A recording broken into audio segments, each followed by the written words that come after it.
Welcome to another episode of Corporate CPR, where we breathe life back into your organization, projects, and processes, giving you insights to recovery and avoiding corporate mortality events. Today, we'll be talking about how not adjusting your leadership style for today's people might be killing your company. And joining us to contribute to the conversation is Graham Wilson. Welcome, Graham. Hi, Jana. Really great to be with you. Yeah, glad you could be here. Can you share a little bit about your background? Yeah, sure.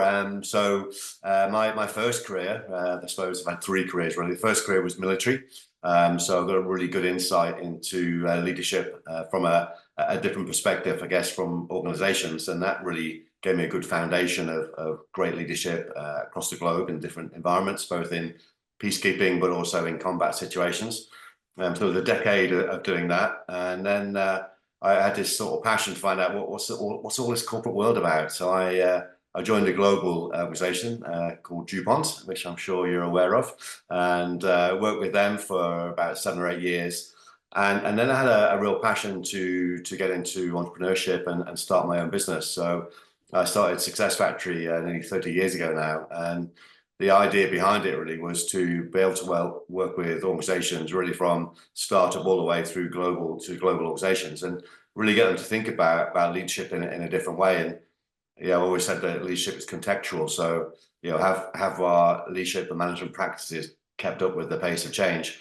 So I'm a big fan of looking at how we can create the right culture and right environment for leaders to be really successful in today's world. Mm. Well, one of the things, you mentioned to me when we were chatting before, and I was just thinking about the evolution of work. We were in the manufacturing environments. Management works really well because people doing repeated tasks, and it's more about coordination and pieces like that. But you mentioned that people, and then in today's environment, it's more about like a lot of thought leadership and creativity and a lot more of that type of work that we do. You mentioned that people get overmanaged and underled, and I was just curious if you could share with our audience kind of what your thoughts are about that.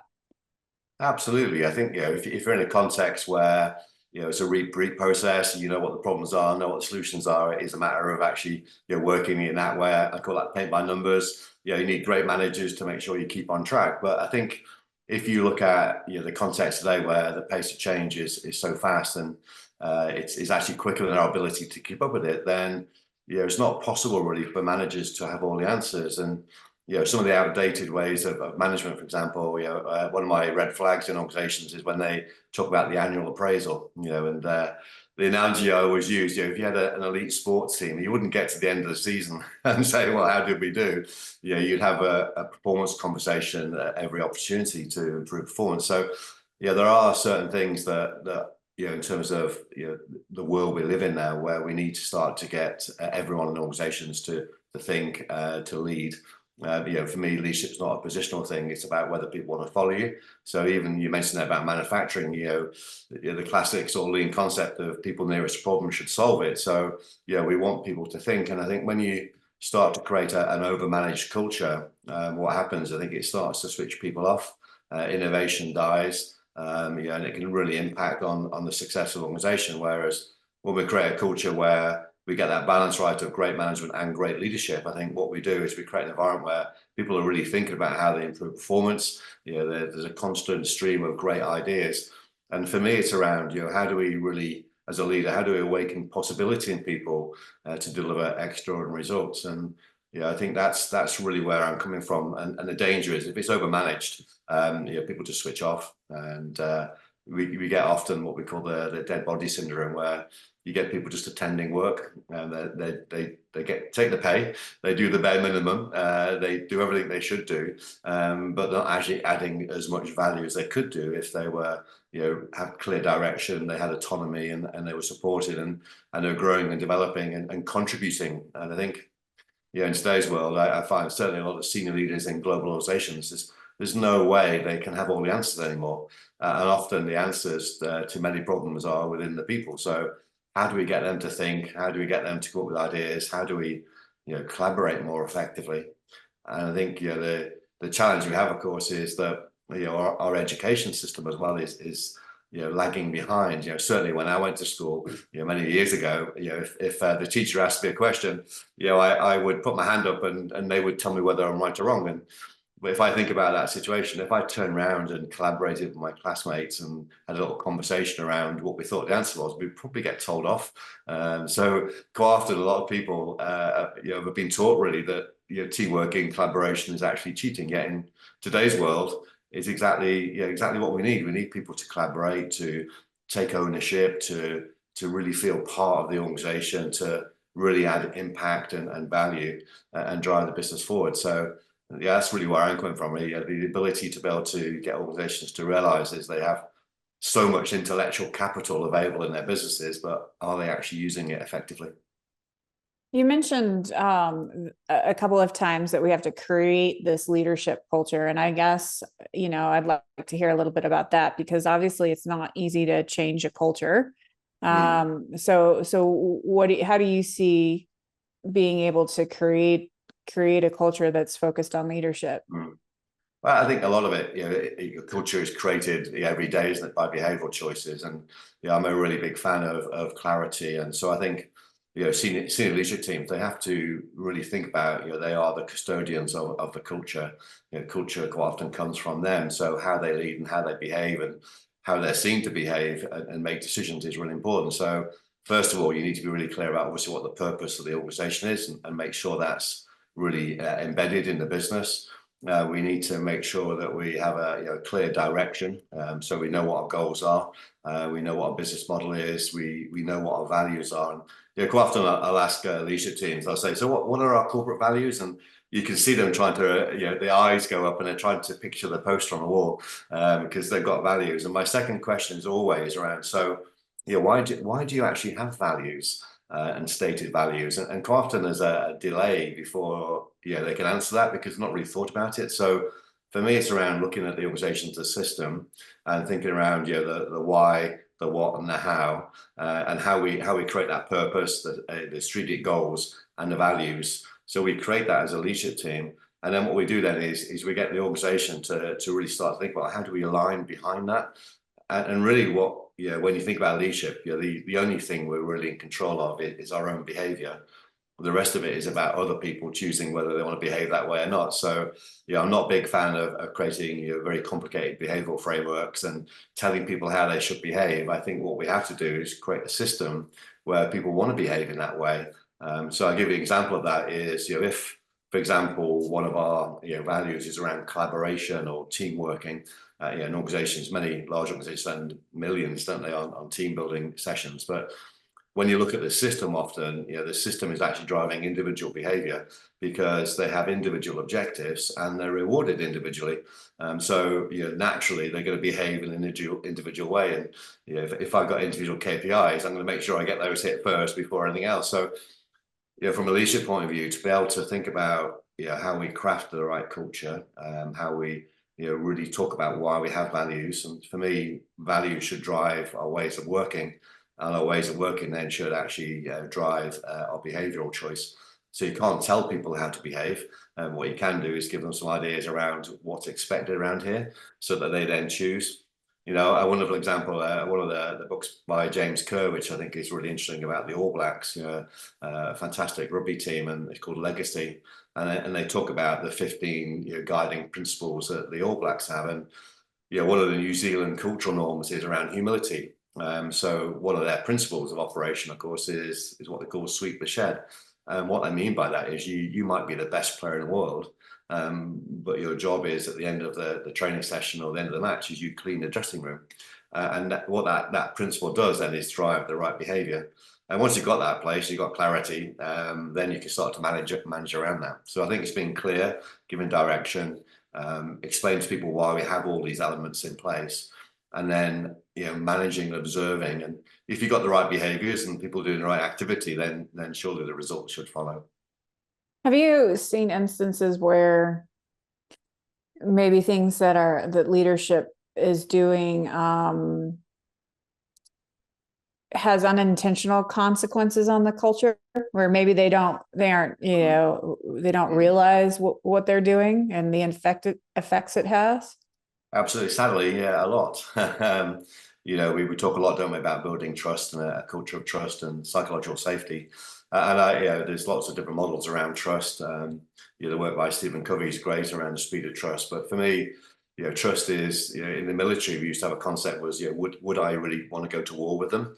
So can I depend on them in situations of combat? So dependability is an element. Integrity, I think, is important. And integrity, particularly in a global organization, it's not around personal integrity. It's around organizational integrity, which is making decisions based on what's right for the business. Is that decision aligned to the purpose? Does it align to our values? Does it help us achieve our goals? Is it going to have the right impact on our customers? And quite often what I see is decisions that are made from a self-interest point of view or an inconsistent way.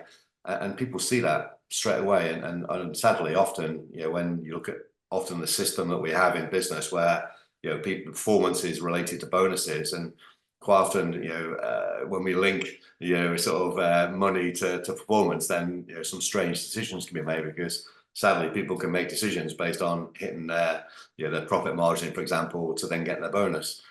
And the challenge is everyone sees that and they see that from a self-interest point of view. And, obviously without naming in organizations, I've seen that many, many times where, people think, well, you're saying one thing, but you're making decisions that aren't aligned to that. So actually, you know what, I can't really trust you. And that's when it starts to become unmoored really, and strange things start to happen. And I've seen it where, without naming the organization, a CEO refinancing the business and personally getting 143 million pounds. And then the very next month going into the board meeting and one of the KPIs haven't been met and cancelling everyone's Christmas bonus. What happened in that organization, it took 5 years, but in 5 years that business was when sold for £1 and 258 million pounds worth of debt. And I think that was the catalyst, that one behavioral decision that was made. All the good people in the organization said, well, I'm out of here. I can't work in an organization like that. The people perhaps who should have left stayed, and then obviously the trajectory is downhill from that point. And so I think we have to be very clear around the behavioral choices we make. And I think quite often organizations talk about empowerment, and often it's not empowerment because there's no direction, there's no clarity. So I always think empowerment has to have direction first, then autonomy, and then the support comes with that. And those three things then create that empowered environment. And obviously people have to have the capability to make the right decision. So I think about my military experiences. There was a very clear set of values. There was a very clear culture. They used a concept called mission command, which is, I know, used over in the American military as well. I spent a bit of time with the American Marines over in Beirut, and the concept is a leadership team. They set the direction, they set the mission, and then the organization, then the teams on the ground, then decide how they're going to execute and how they're going to operate it. And I think sometimes in organizations we don't get that. It's often the other way around. We just get told what to do. So I think it's quite interesting from that viewpoint. And that whole concept of dependability, integrity, credibility, and empathy will build trust. But the two things I see that destroy it straight away are self-interest and inconsistency. And when that happens, then people start behaving in strange ways.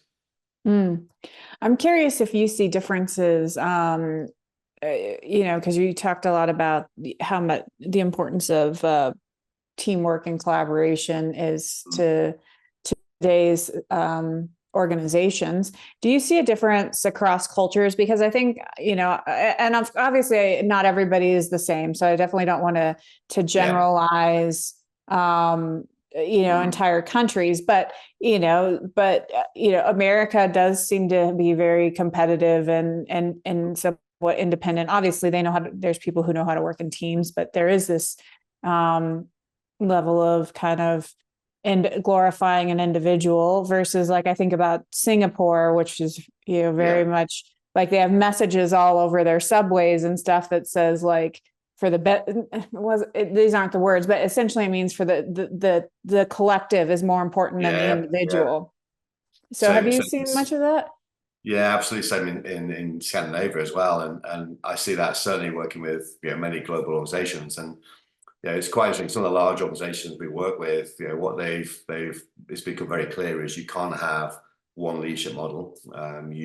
You have to, leadership is contextual. So what you have to Mm, have is a set of organizational guiding principles. And then, people on the ground have to then work out what style of leadership I need to achieve the results I need in a particular area. So if I think, for example, Siemens we work with, they have a set of guiding principles, but it's down to the leadership on the ground. So if I'm running a manufacturing site, I don't know, in the States, for example, that will require a different style of leadership than a digital lab in Singapore, for example. mm, So one size does not fit all, and obviously mm-mm, added to that, you've got the individual personality as well. So right.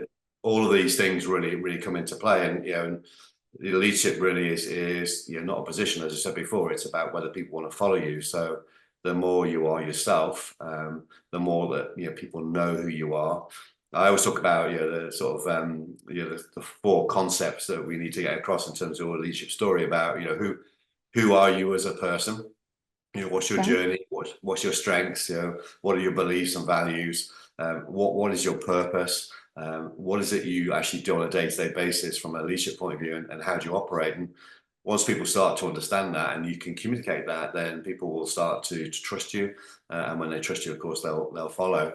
So I think you have to, make it individual really, and I think that's where a lot of leaders will go wrong. They're highly successful in one organization, they leave and Mm, go somewhere else, and they say, well, I'm going to do exactly what I did in this organization over here, and suddenly they become unstuck because it's different. It's a different concept. And you have to then almost like craft an approach and a solution. So I think it's gone are the days where we have an 80-page competency framework that says this is how you need to be a leader in our global organization. It's more about saying, okay, you need to start thinking now. So I often talk about speeding up by slowing down. I was mm, when I grew up, my dad used to race motorbikes and my uncle used to race cars, and so I grew up in that environment of every Sunday night they would be reviewing and reflecting on their races. And one of the patterns I observed really as a young boy was that every time they lost a race, was because they're going too fast, and that didn't really compute with me. So I thought racing was all about throttle full on or foot flat to the floor, but obviously you need to mm, know when to go fast, but you also need to know when to slow down. And I think what happens in organizations, we get caught up on this busyness hamster wheel where we think we're being effective, but we're just really busy. And a lot of mm, the teaching we talk about really is in today's world, you have to stop and think. And if you're going to take over an organization or you're going to take over a team, then you've got to stop and think about what's appropriate, what's the context, understand what you have, and then craft a solution that's appropriate for the situation you're actually in. And I think that's one size does not fit all anymore. So I think that's what makes it really exciting, really, from my viewpoint, is that we're more sort of crafts people where we're crafting solutions all the time rather than just doing this is what we did last year, let's do it again. Hey listeners, loving corporate CPR? Make sure you never miss an episode by subscribing on your favourite platform. Stay up to date with all our latest insights, expert interviews, and actionable advice. Subscribing is quick and easy. Just hit that subscribe button now and you'll be notified as soon as new episodes are released. oh, absolutely. Curious how flexible you think people can be in their leadership style. Like, how much, um, how much Yeah. there's a spectrum of companies, right? From cultures, can any leader fit in any culture, or are there points where it's, there's just only so much you can flex your leadership style?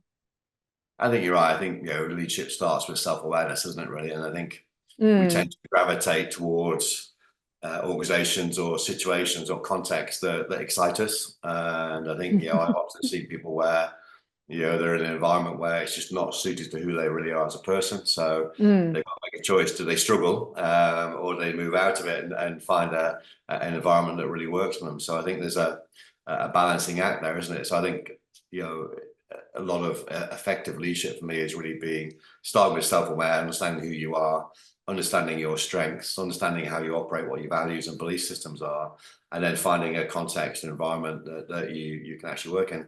going back to what I said before about our education system, I think typically globally, and I've seen obviously some improvements. For example, in Finland, their education system is incredible.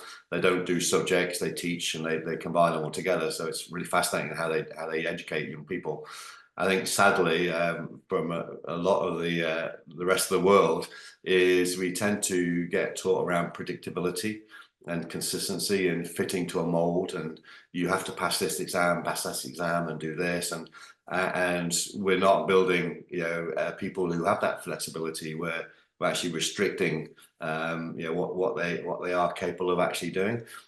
So I think, I think the human body is amazing, and I think we can be really, really flexible. I think sometimes our education or experiences can restrict that. I think certainly I had my eyes opened in the military, of course, working globally in different situations, and seeing how people can adapt to environments. Seeing, for example, in Beirut, seeing young children of 5, playing happily in the streets, with bullets flying past and missiles going past their head, and then thinking, wow, here we are, sort of like in this dangerous situation, but for them that's normal. I'm not saying that's right, by the way, and a good thing, but No, but but yeah. I think as human beings, we are. When we're born, we're really flexible, aren't we? And I think sometimes what happens to us constrains that flexibility. And I guess, as I think, I've read lots of research says, I think, is it men are sort of their brains formed by about 26. I think women's a little bit earlier. So I think what that says to me is that we are a sort of we model our past experiences, but if we can start to create that growth mindset and have that belief around, actually, well, maybe I can change some of those experiences and use those experiences to change how I think and see how I see things, then I think we are really flexible as human beings. We've evolved, haven't we? We've evolved immensely. I think people have evolved even from COVID, for example. I think people are starting to evolve, aren't they, in terms of how they want to operate, and hybrid working is becoming a lot more popular, and people are starting to reevaluate what they want to do, and the commute is not something a lot of people want to do anymore. So I think we are evolving based on that experience, for example. Oh, for sure. You were talking about school and what we learned there, and I'm just wondering, so I reflect a lot on education and how it works, and you have teachers come in who maybe they went to school in the early 2000s or something, and they're teaching from what they learned. And so it feels like education, I guess, is always a little behind business. How far in the leadership and kind of that level do you think our schools are behind? I think, obviously you can't put every school in the same box. I think there are some amazing stories, and I know a lot of universities are, transforming and changing what they do.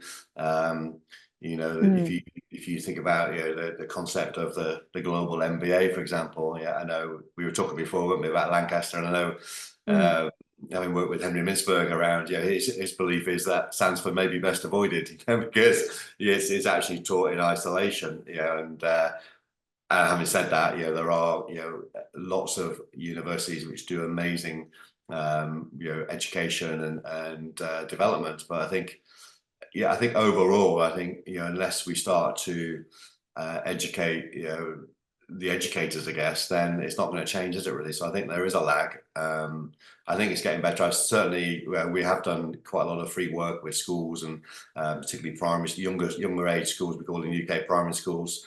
Age sort of 5 to sort of 11, and they are starting to get groups together and give children a team sort of challenge to do, and here's a question to go and have a think about. And so I think it is definitely improving.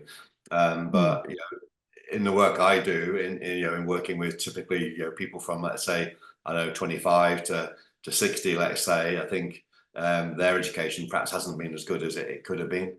So a lot of the leadership development we do is actually helping people to unlearn some of the things they've learned, and re-educate them into the fact that we are now in a world which is immensely sort of transformational, really, I suppose, in terms of the pace of change is quicker and our ability to keep up with it. I know in the military they used to talk about VUCA world, didn't they? About volatility, uncertainty, complexity, ambiguity, and I think that's so true. There's lots of disruption through technology.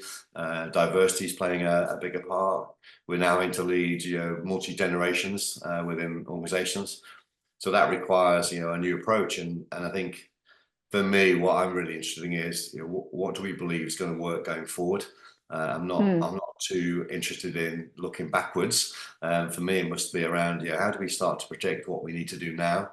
I'm not saying that research isn't important, but I think for me it's around we've got to sit down and say, okay, well, if this is going to be our world going forward, what sort of leaders do we need to develop? What sort of children do we need to develop? And I know there's lots of talk around different subjects and teaching things in a more holistic way and teaching things in a more collaborative way. But I think it is a long way behind. A lot of people are jokes, don't they? So let me give you an example. So in the UK, they have a government-funded levy, I guess, that you have to pay if you're a certain size organization, and you can pay that levy back on an apprenticeship scheme, which is fantastic.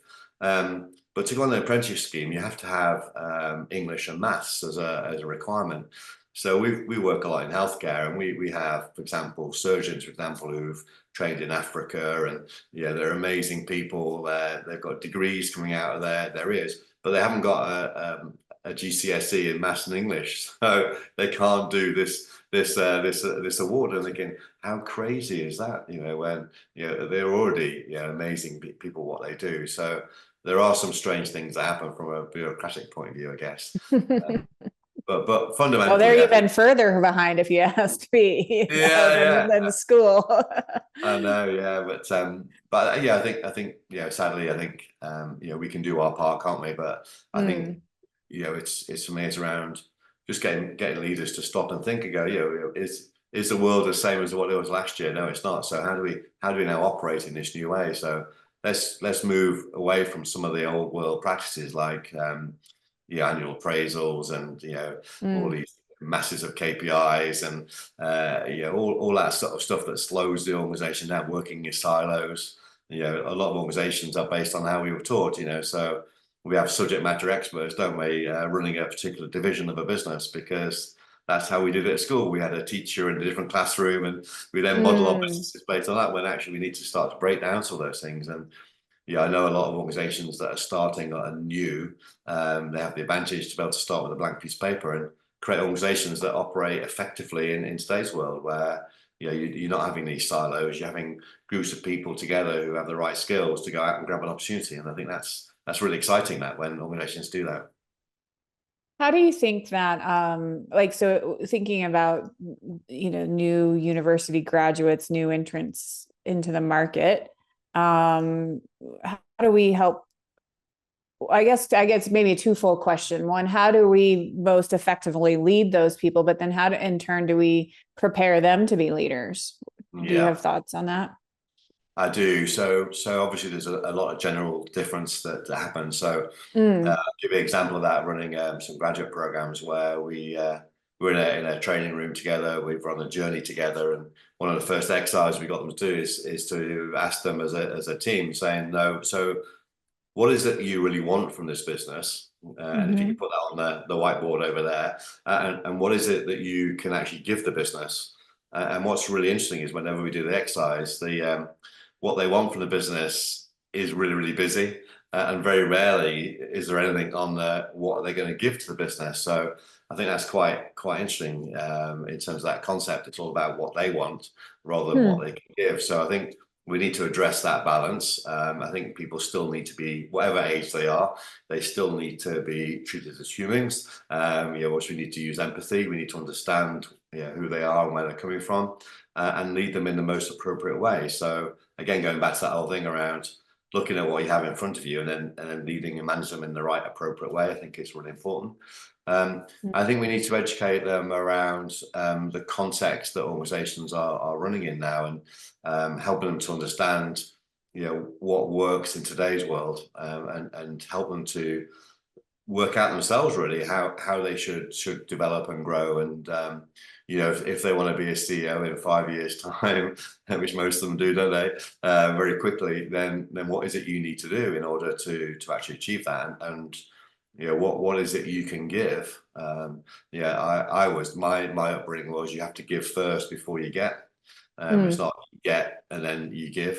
So readdressing some of the value systems, some of the belief systems, and helping them to understand the world they live in, but understand what's expected of them to be successful going forward. So as they say, was it Nelson Mandela said, wasn't it, that education is our best weapon for change? I think education piece is really important. It's funny. So even from my experience, which, now I'm not the youngest one at a business anymore, like I used to be, but school, I went through a business degree, and it teaches you to be a CEO or whatever. They don't teach you like what you have to do before that. And so it is kind of funny, because I know I came into the business world thinking things would happen much faster than they really do. You need to have that journey, don't you? That experience, the school of hard knocks, I guess they call it, don't they? But that wisdom, so obviously mentoring, coaching, and concepts like that, action learning, masterminding, they all help, don't they, to accelerate.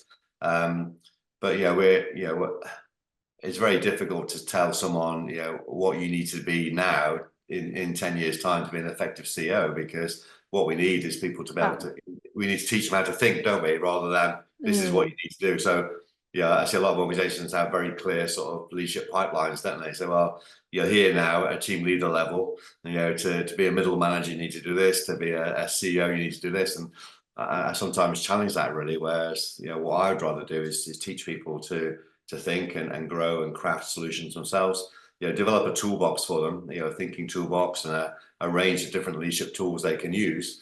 But then to get them to, in order to get these outcomes, I need to do this, and get them to think that through, rather than just do the same thing that everyone else does, really.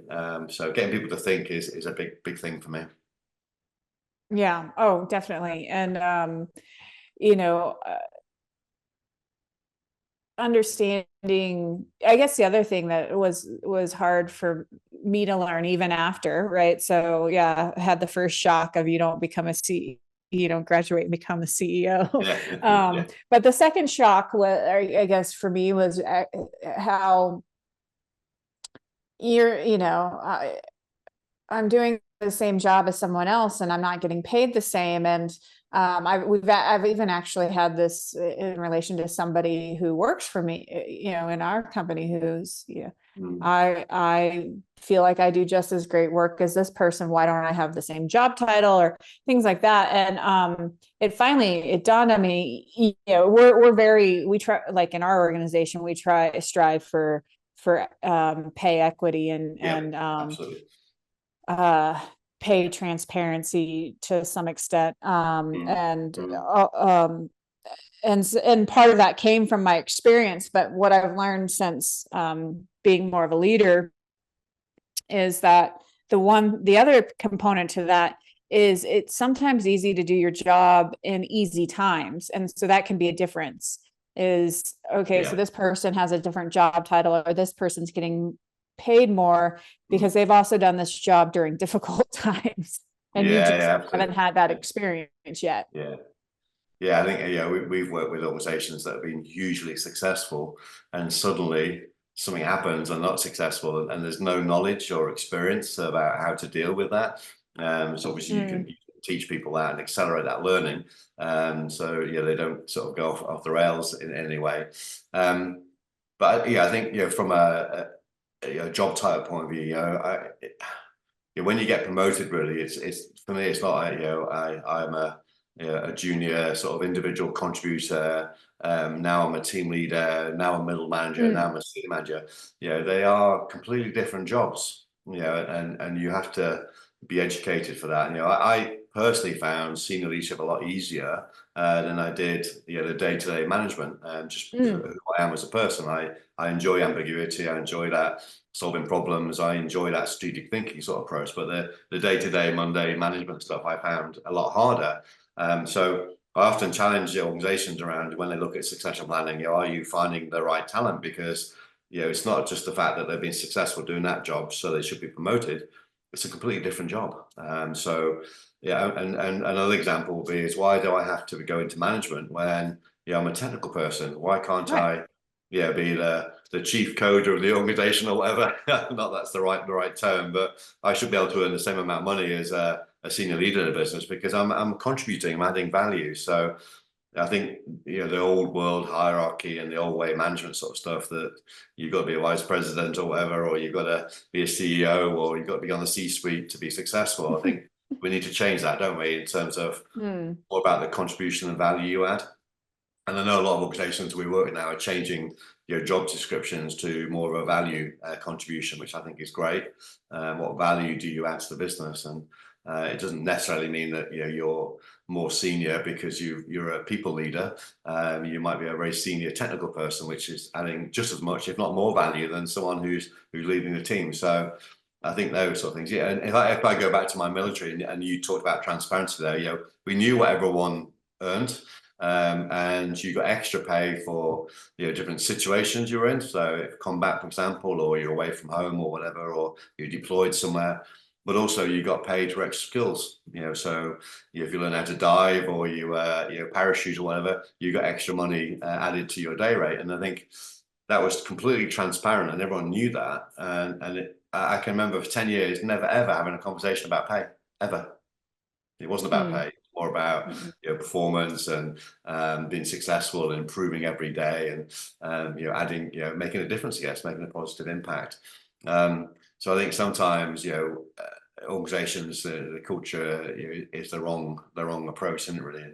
An ego can get in their way as well. Status, can't it? I've seen situations where I've seen sales teams actually reduce their salary rather than actually reduce the car they have on the driveway, because the car is a status symbol, and I think that, wow, surely you can be bigger than that. It's not about that, but that's what can drive some strange behavior sometimes, which is crazy when you stop and think about it, but that's what can happen. Yeah. Well, and people are all motivated by different things as well. Absolutely. And Absolutely. and sometimes, like, as in the position I'm in now, sometimes it can be infuriating, like, just, why can't you just be happy with like everyone else? Like, why do you have to be driven by this thing? And but that's how people are. There's a great piece of work, doesn't it, by, was it Daniel Pink, wasn't it, which The Extraordinary Truth About What Motivates People, and he talks about purpose, autonomy, and mastery. And I totally agree with that sort of concept. And I think one of the things he says is you've got to pay people enough so they don't talk about it. So pay them enough so that they're not worried about it, because then they can focus on the impact they have, the purpose, the autonomy, and getting better and improving what they do. And I think he's right. I think that's true. I think we obviously have to. I think if you're in a business just for the money, then you have to challenge that, don't you? Say, is that right? It's got to be bigger than that. I remember I was standing in front of senior leaders within Cigna in this Leading for the Future class, Cigna Healthcare and Insurance Company, and I was presenting something around pay, and I can't remember what, but I completely pulled Daniel Pink, whereas, like, you guys, you have to pay so people don't worry about pay. Absolutely. Yeah. I mean, like, these are really senior people. I don't know what they felt about that, because they did challenge me a little bit. But it's true, isn't it? And I think certainly, I think the younger people coming through, we talked about that before, didn't we? The different generations. I think they are more purpose led. They want to work for when you have interviews now, they talk about what's your environmental policy, what's your carbon footprint, and they, rightly so, they are trying to understand what impact your business has and why you're here, because they want to work for organizations that are making a difference. And yes, pay is important, but it's not the number one thing. I'm not going to join that business because I get more money there. I'm going to join that business actually because I get okay money, but actually their values are better and what they do is better and they have a bigger impact. So I think that's quite interesting. And I think a lot of people have a lot more choice now, don't they, as well? I think in the world we live in now. Yeah, certainly when I left school, it was military, apprenticeships, university. What else was it? A few local companies, big companies locally. Whereas now it can be just, with internet content, you can global, isn't it now? It's incredible the opportunity that young people actually have, which can be a great opportunity, but it can also be confusing for them because they're not really sure what they want to do in life. So sometimes more choice can be harder, can't it, than less choice? Yeah. So I think that's an interesting factor that we have in today's world. But and that's a big thing for leaders, isn't it? Really, around how they create an employee value proposition that attracts the right people to their organization. I think that's something that a lot of organizations don't think enough of. Think about their corporate brand, but what's the employee brand? How do we attract the best people into our organization? Because most organizations are looking at growth, aren't they? And they're looking for more people. So how do you create an organization where people want to come to work? And I think that's been and that's been a big thing recently, hasn't it? Really, in terms of people have had time over COVID to think about what they want out of life, and it becomes more challenging to attract the right people now. Yeah, definitely. Well, on that note, I think we're going to have to start to wrap things up. So I would love to hear what 3 things you want to leave top of mind with folks. Okay, so 3 things for me really is number 1 is speeding up by slowing down. That's what I learned from my dad and my uncle. So that whole let's just stop and think about things in a more effective way. You can be really, really efficient doing the wrong things. So we want to be efficient and effective. So I think that concept I think is really good. I think the second thing I would say around if you truly want to perform as a leader, then you need to start with who you are as a person. So that's self-awareness. You can't lead other people unless you can lead yourself first. So really sort of go deep, go into your values, your beliefs, what your strengths are. And the third thing then really is to play to your strengths. Find an environment where your strengths can be used. You can always compensate or use other people for weaknesses, can't you? But I think the more strength-based we are, the better, really. And I think for me, in the Successfactory, our purpose is all around awakening possibility in people to deliver extraordinary results, whilst living a wonderful life. So I think it all has to start with, what's a wonderful life for you? When I created Successfactory, I was sat on the beach in the UK, a wonderful sunny day, beautiful beach, and with a piece of paper, and I said, well, what's a wonderful life? And I created like a mind map for me and the family of what was a wonderful life. And the next step from that was saying, okay, if that's a wonderful life, how do I create a business that's going to give me that life? And it was over 30 years ago now, and that stayed true. And I think if you're happy, enjoying it, and having a great life, then that's the most important thing. So whether you've got your own business or whether you're within a corporate business, then it's really important to understand what is it that you want, what gives you the things you need, and then work backwards from that, really, and achieve the life that you want to lead. Life's so short. Absolutely. And I just on a closing note, I think though, to go back to another comment you said, I do think we need to realize that